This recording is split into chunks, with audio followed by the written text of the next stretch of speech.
Day of the Tentacle is the sequel to Maniac Mansion, which is a point-and-click adventure following a group of kids who had to rescue their friend from a mad scientist who happens to be living in the mansion and accidentally save the world from the sentient meteorite in the process. This time, in Day of the Tentacle, you get to play a returning character and his two friends in a time-traveling adventure involving the mad scientist's creation, the Purple Tentacle, as they try to prevent Zed Tentacle from trying to take over the world. This entry uses a different engine from its predecessor and leans more towards comedy instead of horror in terms of story, and like usual, it's puzzle-oriented. It should also be noted that this game is made by LucasArts back in 1993 for MS-DOS and Mac, and later got remastered by Double Fine and released in 2016, with the ability to play the game in either the remastered or original format, along with the commentary from the original creators.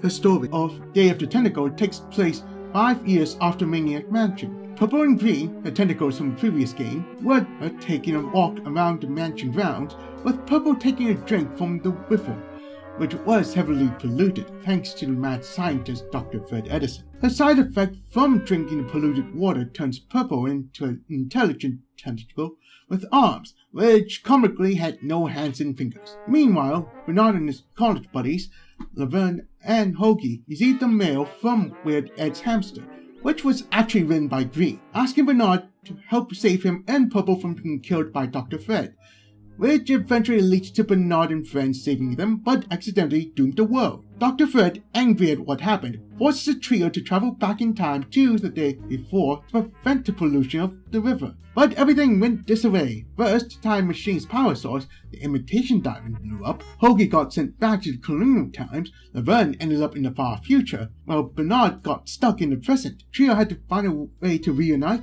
and finally get everything back on track, or else the world will soon be conquered by Purple, overrun the world with tentacle people, and Dr. Fred won't be able to kick Bernard and friends out of his house.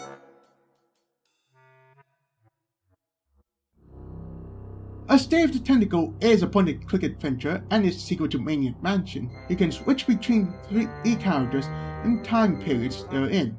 But since it's made in a different engine and LucasArts is heading in a different direction from other adventure games, none of the characters will die unless the story calls for it, which in this case it doesn't. Anyway, the controls of the game is simple.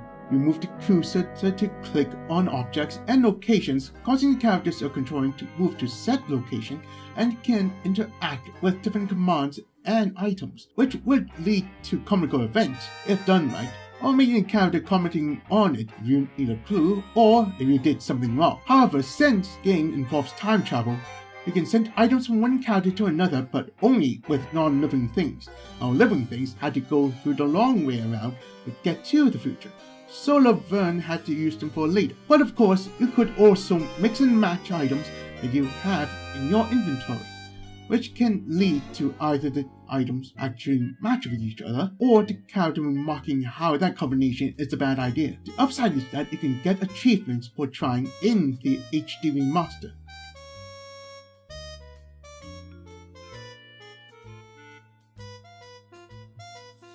As mentioned before, the HD remaster allows you to play the game in HD mode and in classic mode, which actually changes the graphics of the game so you can enjoy it with updated graphics, or you can play it old school in a pre-HD setting.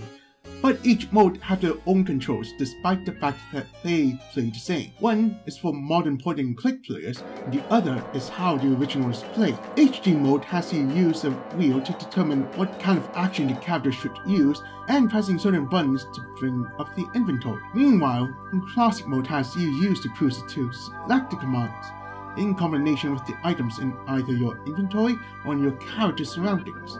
Either way, they're both easy to use, so they shouldn't pose any problems unless you play Maniac Mansion in the game, which is a different story altogether. But I'm terrible at it, so I won't do a review for it anytime soon.